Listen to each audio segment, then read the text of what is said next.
Hello student.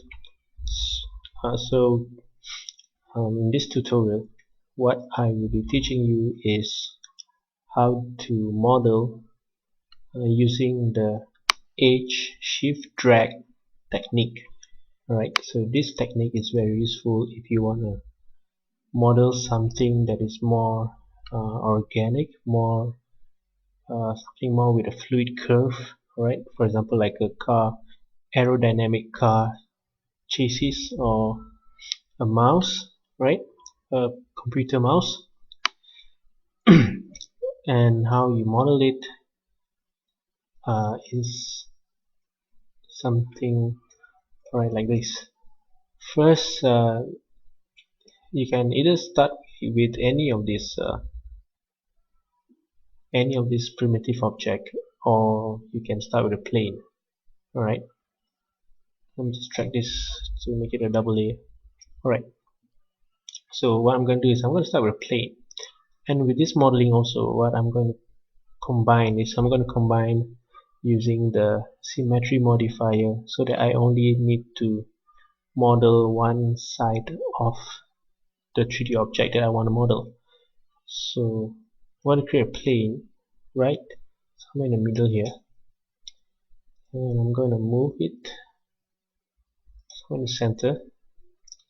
Alright, here I can switch to my shaded view, and I can switch to edge faces, right, or toggle F4 on the keyboard. And I'm going to go to the modifiers tab here, and before I convert this to an editable poly, I want to make sure the segment is about enough. So what I want is basically length segment 1 and width segment 2, so I have a divided edge in the middle here. Right, let me bring this up a bit. Okay, and what I'm going to do now is I want to convert this to an editable poly. Alright, once I convert it to editable poly, I'm going to delete one half of the plane. Alright, why? Is because it will be replaced by the symmetry modifier. So remember to delete your left side of the half of that polygon plane. Alright, and going to go back up here and apply the symmetry modifier. Alright, so the other half is generated now. So I can go back down here and turn on the show end result to make sure I can always see the other half of the 3D object. And I'm going to just modify the shape a bit. Right, back. Okay, and this is how you use the edge shift drag modeling style. You go to the edge mode, of course, select one edge, or you can select multiple edges. It's up to you, but I'm going to demonstrate using this edge, and I'm going to hold shift and just use any of this transformation tool will do.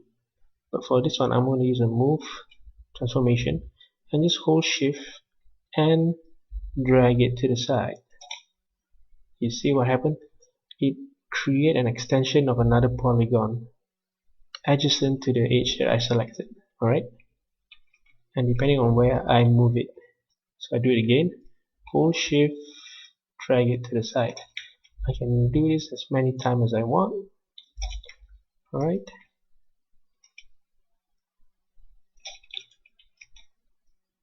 okay, and don't forget you can always combine it with other tools that I have taught you.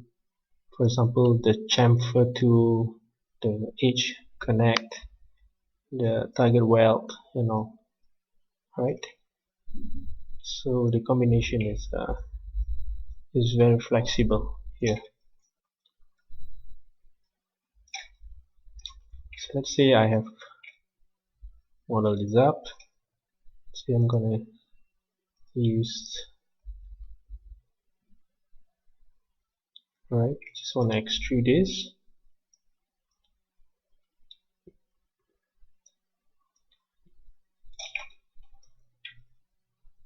Okay,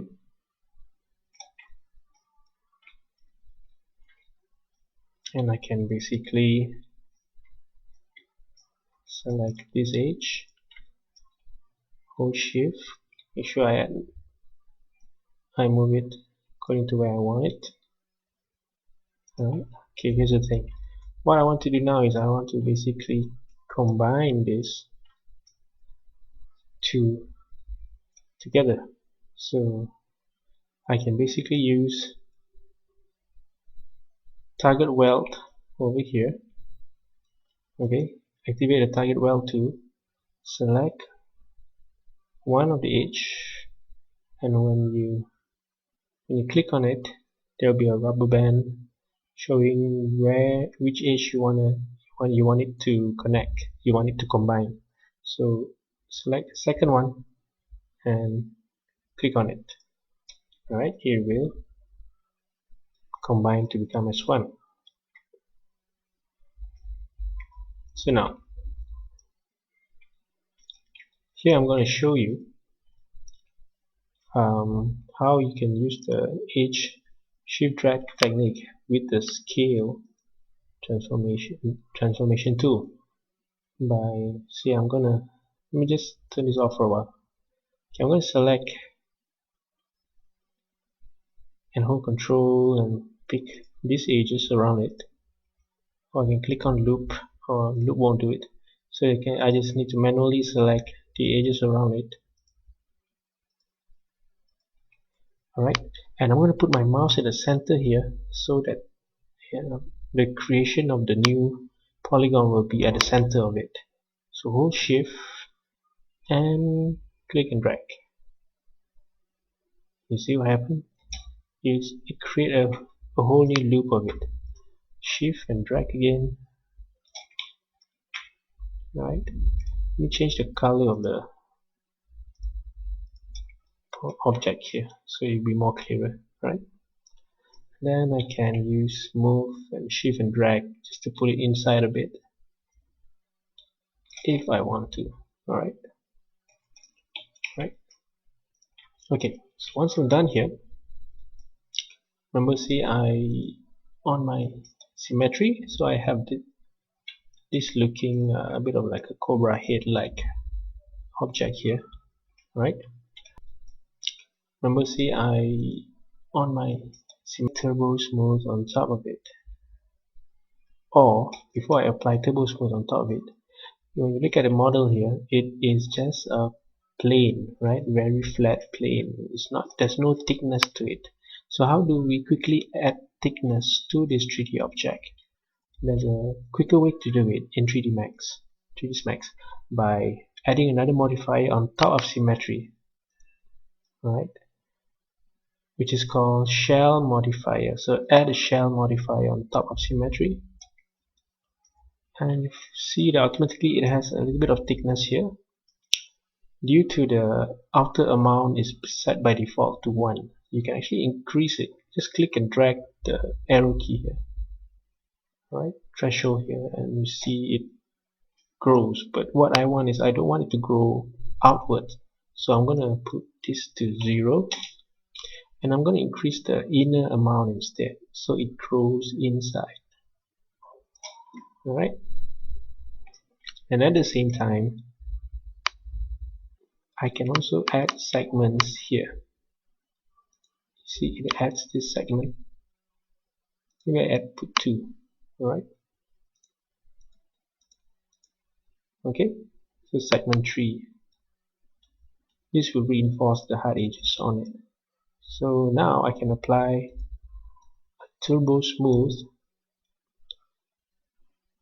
modifier on top of all and increase my iteration to 2, and I can turn on the isoline display, and you can see, right, how the model is looking. Simple as that, Right? So that is the method that can help you to do a bit more advanced modeling. Alright, it is very tedious, it is very of a long step to model, but it's actually one of the best technique to get a more precise modeling. Alright, so see you again. Bye bye.